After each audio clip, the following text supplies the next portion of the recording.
فغادي يكون عندنا ان شاء الله لقاءات مع باقي كافه الشركاء. فنبغي مره اخرى نتمنى لكم واحد اللقاء يعني مثمر، ويمكن حتى نستسمحكم يمكن الوقت او الظرف اللي اجتمعنا فيه وهو العصر ديال اليوم ديال الجمعه، فيمكن المره الجايه ان شاء الله نديروا في اوقات جد ملائمه بالنسبه للفلاحه، لان نعرفوا الاكراهات ديال اليوم العمل ديال الفلاح. فمره اخرى باسم المديريه الجهويه للفلاحه نتمنى للاخوان واحد اللقاء جد مهم. فنذكر بالبرنامج ديال هذا اللقاء هذا اللي هو يوم تاسيسي حول مخطط العمل لمراقبه دول البحر المتوسط. فاولا فمن بعد هذه الكلمه الترحابيه غادي يتفضل السيد مدير الجهوي المكتب الوطني للسلامه الصحيه المنتوجات الغذائيه لكلمه افتتاحيه، ومن بعد ذلك غادي نقوموا بالعرض عليكم واحد جوج ديال العروض. العرض الاول حول الشروط الصحيه للحوامل من اجل الولوج للسوق الروسيه. غادي يقدموا السيد امل رحيل عن المكتب الوطني للسلامه الصحيه للمنتوجات الغذائيه، ومن بعده غادي يجي العرض حول الاجراءات المتخذه للسير موسم تصدير الحوامل القادم ديال 2014 2015 بما فيها السوق الروسيه. غادي هذا العرض غادي يقدموا لنا السيد ابراهيم الحمادي عن المؤسسه المستقله لمراقبه وتنسيق الصادرات. ويعني طبيعي انه بعد هذه الجوج عروض غادي يكون هناك نقاش يعني لاستماع الى تدخلات ديال الحاضرين، وبذلك غادي يكون ان شاء الله الاختتام ديال على الصعيد الوطني وخاصه على صعيد الجهه الشرقيه. ولقد توصلت السلطات المغربيه مؤخرا بعده تبليغات حول رصد ذبابه الفواكه المتوسطيه المعروفه بالسيراتيد في منتوج الحوامل المصدر الى السوق الروسي. ولا يخفى عليكم ان هذه الذبابه مسجله بملائح الامراض التي يتم بموجبها عند ظهورها اتخاذ اجراءات الحجر الصحي النباتي. ان تواجد هذه الحشرات في المنتوج الوطني يعني كيعرقل التسويق ديال الحوامل، وخاصه فيما يتعلق بالتصدير الى الاسواق المهمه كالسوق الروسي. ولهذا يجب تضافر جهود جميع المتدخلين في هذه السلسله من منتجين وملففين ومصدرين، وكذلك مصالح المراقبه والارشاد، وذلك بغيه انتاج وتسويق منتوج ذو جوده مقبوله وخالي من هذه الذبابه. ومره اخرى اشكر الحاضرين على تلبيه هذه الدعوه، وفقنا الله الجميع. مجموع الصادرات نحو روسيا هي 300,000 طن، وكاين السوق المحلي اللي تياخذ تقريبا 1,640,000 طن. هادو باختصار الارقام اللي المناطق اهم المناطق الانتاج المسؤوليه ديالو.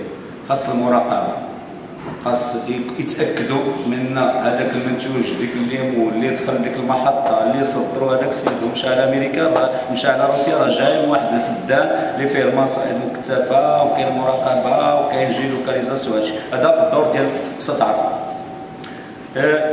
كاين حنايا باش تكون لا فلويديتي، باش نزربوا شويه، لان كلشي غادي يقول وما عندكمش الناس بزاف اللي حنا نخدموا، ولكن نتوما ما عندكمش الناس الاداره. حنا غادي نستعملوا بالخواص وغادي نرخصوا بعض الخواص اللي غادي يبقاو يهزوا العينات ويجيبوا لنا المختبر، ماشي هو اللي غادي يديروا التحليل. حنا التقنيه في الاسواق التجاريه، يعني على القوانين، على المواصفات، على لي تاكس ولا لي دروا دو دوان، يعني جميع المعلومات التي تخص الاسواق الدوليه خصنا نواكبوها ونجيبوها في الوقت يعني لائق للمصدر. هناك مهمه انيطت بالمؤسسه في يوليوز 2013 هي مرافقه المصدرين الصغار. هضرت قبيله على التنسيق، مهمه التنسيق، وهنا غادي هذا هو واحد من النقاط اللي بغيت ناكد عليه. بغيت نهضر على لجنه التنسيق ديال صادره الحوامل وأنا كنعتبر هذا هو أول قطاع سيحظى بأهمية لتفعيل القانون ديال 1261 ليوليوز 2013. أول مرة في قانون مؤسسة مراقبة وتنسيق الصادرات عندنا حق قانوني لمرافقة وتقطير. الكرام، بدوري كنشكر العروض اللي طرحوها لنا الإخوان حول الدوابة، حول هذه الدوابة اللي كتسلط على الحوامل، لكن ما تكلمناش على الدوابة اللي كتقيس الفلاح، اللي كتمص من الفلاح، وهي المشاكل اللي كيعاني بها الفلاح. أولها تكلمت لنا على السوق الخارجي، لكن أنا بدوري غادي نتكلم على السوق الداخلي. كما كيعرف الجميع هذه السنة السوق الداخلي عرفتوا كيفاش دازت السنة ديال الحوامل، وانا نعرفوا الأسباب ديال هذا السوق الداخلي ديال هذه السنة. وهنا كنا سبق لنا في الدورات السابقة في الغرفة الفلاحية كنا قلنا أسباب هذا السوق وهي كثرة الأغراس. كما كيعرف الجميع السنوات الأخيرة سمعنا بلا تزادت 19,000 هكتار. هنا على ذاك ما كانش أجوبة، لكن الأجوبة جاتنا من السوق. اشنو كيقول السوق؟ سير رميه في الواد أو لا عطيه السماسرة يلعبوا به. وزير الفلاحة وانا كنجمع الحكومه ككل كان عليه قبل ما يزيد في الغاز والكهرباء واثمنه الماء كان يفكر في هذا الفلاح، كان يفكر في هذا الفلاح. كان الاول عليه تسهيل المسطره التي تقف في وجه ولوج الصادرات نحو أسواق أخرى. كذلك إدماج القطاع في الاستراتيجية التي ينهجها المغرب بالتوجه نحو أسواق إفريقية. وهذا ما أتمناه للفلاح ولبلدني الحبيب، وشكرا لك. وشكرا على الاجتماع والاهتمام بالمنطقة الشرقية. بالفعل العروض كانت شيقة وكانت وجيهة لجميع الفلاحين، ولكن بغيت نشير واحد النقطة بالضبط لهذه اللجنة التقنية ديال الصادرات. الله يخليكم، حنا نطلبوا منكم أنه خدمنا بما فيه الكفاية على المناطق الأخرى. خذوا بعين الاعتبار المنطقة الشرقية، لحقاش ما يمكنش أنا غادي يوقفني 25 ديسمبر باش هو يخرج النور ولا يخرج باريتي أخرى ونخليو باكا اللي عندها صنف واحد. الله يجزيكم بخير، خذوا القرارات كونسنسوس ماشي بالتصويت. حنا عارفين من الآن بلي غادي تكونوا مفوقين عندنا بالأعضاء. يعني المنطقة الشرقية ربما يكون عندها واحد العضو، لحقاش حتى المعايير اللي عطاوها باش يكونوا أعضاء المجلس الإداري إما بالطوناج ولا إما بهذه ولا إما بالمنطقة شحال عندها تصدير، ولكن ما غاديش ياخذوا بعين الاعتبار أشنو عندك المنطقة. عندها غير واحد السن. كان كمؤسسة المراقبة اللي غترأس هذه اللجنة كان طلب منها باش تاخذ بعين الاعتبار المنطقة الشرقية أشنو عندها كصنف وكجودة. والسلام. سيدنا محمد عليه الصلاة والسلام. أولا نشكر كل من ساهم من قريب أو بعيد في إنجاح هذا اليوم التحسيسي، والذي ما أحوجنا إليه في هذه المنطقة بالخصوص.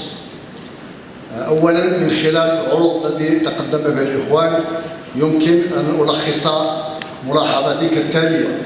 أولا ما وقع هذه السنة، هل المشكل الأساسي هو السيراتيت أم هناك مشكل قائم لن يفصح عنه بعد، خصوصا وأن ولوج الحوامل منطقة بركان لا تتزامن مع ولوج منطقة أخرى والتي في الحقيقة الكمية عندها أكثر بكثير.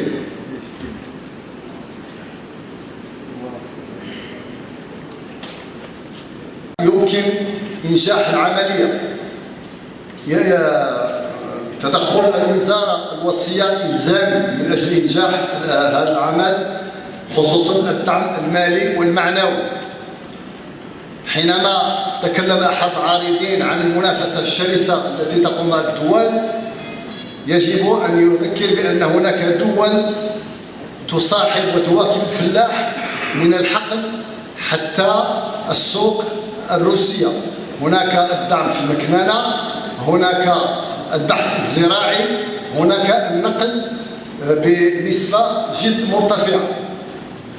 ثم حينما نتكلم عن النقل بوسائل التبريد اللي كانوا يفرقوا الدولة منذ مدة طويلة ودعمها للفلاح لا يتجاوز 20 سنتيم، فاحنا ما بغينا لا 20 ولا 30، بغينا الدعم، وهو الدولة تكلف بالنقل. شحال ما بغى يسوى، لأن مادام كنتكلموا على غزو الأسواق الروسية والمنافسة، خص الدولة الوصية توفر الشروط الصحية لوصول الحوامل في صحة جيدة. بالنسبة للفلاح تاع المنطقة، النتائج هذه السنة لا تشجع على المزيد من الاجتهاد. وشكرا.